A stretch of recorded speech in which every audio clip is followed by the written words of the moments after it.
সুপ্রিয় দর্শকবৃন্দ, আধুনিক পৃথিবীতে মানুষ বসবাসের জন্য, ঘরবাড়ি বানানোর জন্য বন জঙ্গল কেটে উজাড় করে ফেলছে। মানুষের সুখ সমৃদ্ধির জন্য বড় বড় অট্টালিকা তৈরি করছে।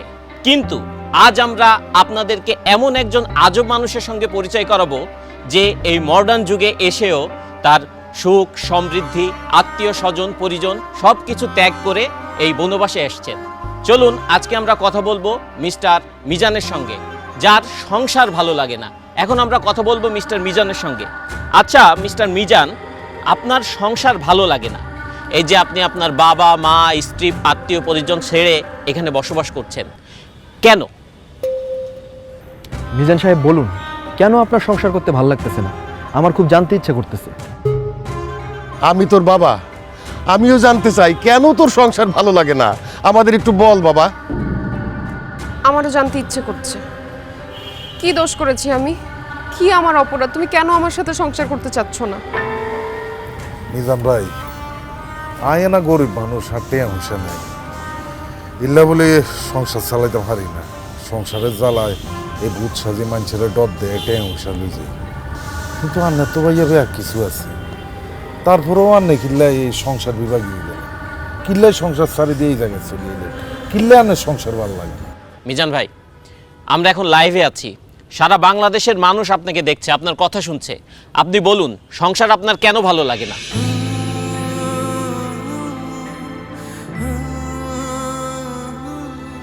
আমি যখন অনেক ছোট স্কুলে পড়ি, তখন আমার মা বাবা, স্কুলের শিক্ষক সবাই আমাকে বলেছেন, সুন্দরভাবে পড়াশোনা করো, পরীক্ষায় ভালো রেজাল্ট করো, তাহলে জীবনে সুখ আসবে। আমিও সেই সুখের আশায় দিন রাত পড়াশোনা করতে শুরু করলাম। পরীক্ষা দিলাম, ভালো রেজাল্ট করলাম, পড়াশোনা শেষ করলাম, কিন্তু সুখ পেলাম না। বরং চাকরি নামের একটা দুশ্চিন্তা আমার জীবনে চলে আসলো। সবাই বলতে শুরু করলো, যদি ভালো চাকরি পাও তাহলে জীবনে সুখ পাবা। তাই চাকরির জন্য বিভিন্ন জায়গায় পাগলের মতো ঘুরতে থাকলাম, ইন্টারভিউ দিতে থাকলাম। অবশেষে আমার চাকরিটা হলো ঠিকই, কিন্তু আমার জীবনে সুখ আসলো না। অফিসে কাজের প্রেশার, বসের প্রেশার, প্রমোশনের প্রেশার, আমার জীবন থেকে সুখ আরো বেশি হারিয়ে গেল। এরপরে ভাবলাম, জীবনে যদি একটা বউ আসে তাহলে হয়তো জীবনে সুখ আসবে। বউ আমার পাশে বসে থাকবে, মিষ্টি মিষ্টি কথা বলবে, রান্না করে খাওয়াবে, আদর করে রাতে ঘুম পাড়িয়ে দিবে। তারপর একটা বিয়ে করলাম, কিন্তু তারপর আমার জীবনের সুখ আসে নাই। অফিসের প্রেশারের সাথে আমার জীবনে আরেকটা প্রেশার যোগ হইল, সেটার নাম হচ্ছে বউয়ের প্রেশার। কাজের জন্য অফিসে বেশি সময় দিলে বউকে সময় দিতে পারি না, বউকে বেশি সময় দিলে অফিসে সময় দিতে পারি না, বউকে বেশি সময় দিলে অফিসে বসের ঝাড়ি খেতে হয়, অফিসে বেশি সময় দিলে বউর গোমরা মুখ দেখতে হয়। তারপর আজকে এটা লাগবে, কালকে সেটা লাগবে, পরশু ওইটা লাগবে। যখন যা চায় সেটা এনে দিলে সংসারে শান্তি, না এনে দিলে অশান্তি। বউয়ের সাথে ভালো মতো কথা বললে বাবা মা রেগে যায়, বাবা মাকে বেশি সময় দিলে, ভালো করে কথা বললে বউ অভিমান করে। শ্বশুর শাশুড়ির সেবা করলে বাবা মা রেগে যায়, আবার বাবা মার সেবা করলে শ্বশুর শাশুড়ি রেগে যায়। তবুও শ্বশুর শাশুড়ি, বাবা মা সবার মন জুগিয়ে এই সংসারে আমাকে চলতে হয়েছে। ঈদ আসলে সবাইকে নতুন জামা কাপড় কিনে দিতে হয়েছে, কিন্তু ঈদের মধ্যে আমি কোনো নতুন জামা কাপড় কিনতে পেলাম কিনা সেটা কেউ কখনো জানতে চায়নি। কেউ অসুস্থ হলে তাকে হসপিটাল নিতে হয়, ওষুধ এনে দিতে হয়, কিন্তু সারা দিন শেষে ক্লান্ত হয়ে আমি বাসায় ফিরলে আমার কি খারাপ লাগছে কিনা, আমার কি অসুস্থ লাগছে কিনা কেউ কখনো আমার কাছে জানতেও চায়নি। আর এইসব শুধু আমার সাথে না, বাংলাদেশের হাজার হাজার লাখো পুরুষের সাথে প্রতিনিয়ত হচ্ছে এরকম। এত কিছু করার পরও একজন পুরুষ মানুষ, একজন স্বামী কাউকেই খুশি করতে পারে না। সবার শুধু সেই পুরুষ মানুষটার উপরে কমপ্লেইন আর কমপ্লেইন। তাই সংসার থেকে আমার মন উঠে গেছে।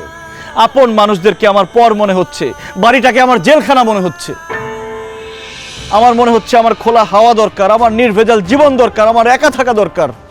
তাই আমি বাড়ি ছেড়ে, সবাইকে ছেড়ে এখানে এসে থাকার চিন্তা ভাবনা করেছি।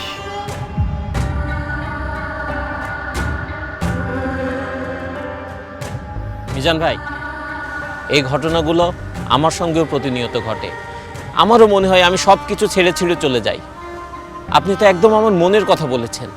মিজান ভাই, আমিও সারাটা জীবন অনেক কষ্ট করছি, কিন্তু কাউরে কখনো সুখী করতে পারি নাই। মাঝে মাঝে মনটা চায় যে সংসার জীবনটা ছাইরা চলে যায়, কিন্তু বাবা মা বউ বাচ্চা এগো মায়া ছাড়তে পারি না। বাবারে, তুই যা বলছিস তা এই দেশের সব পুরুষের সাথেই হয়। পুরুষ কোনোদিন কারো আপন হইতে পারে না। পুরুষ মানুষ শুধু দিয়েই যায়, কারো কাছে সুখ পায় না। তারপরেও পুরুষ সংসার ছেড়ে যেতে পারে না। তার দায়িত্ব হচ্ছে সংসারটাকে আগলে রাখা, সংসারের সব মানুষগুলিকে ভালো রাখা। এই অবস্থাটা হইতো না রে বাবা, যদি আমরা পুরুষরা নারীরে নারী না বলতাম, মানুষ বলতাম, মানুষ ভাবতাম। আর নারীরাও যদি পুরুষ না বইলা মানুষ ভাবতো, দুইজন দুইজনরে মানুষ ভাবলে এই সমস্যাগুলি আর হইতো না রে বাবা। জামাই বাবাজি, তুমি যে কথাগুলো বলছো একদম ঠিক বলছো। তুমি বলতে পারছো, কিন্তু আমি সারাটা জীবন বলতে পারি না। তারপরে পুরুষ মানুষ দেখে এভাবেই সংসার করতে হয়, তোমাকেও করতে হবে।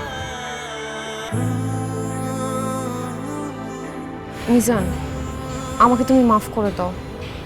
তোমার স্ত্রী হিসেবে আমার দায়িত্ব ছিল তোমার কষ্টগুলো বোঝা। আমি তোমাকে কথা দিচ্ছি, আজকে থেকে তোমার দুঃখ কষ্ট সব কিছুর আমি খেয়াল রাখবো। প্লিজ বাসায় চলো, চলো না আমরা নতুন করে সুখের সংসার করি। সংসার কখনো সুখের হয় না সেতু। আমার মনে হয় কোনো সুস্থ স্বাভাবিক মানুষ সংসার করতে পারে না। সংসার করতে হলে পাগল হইতে হয়।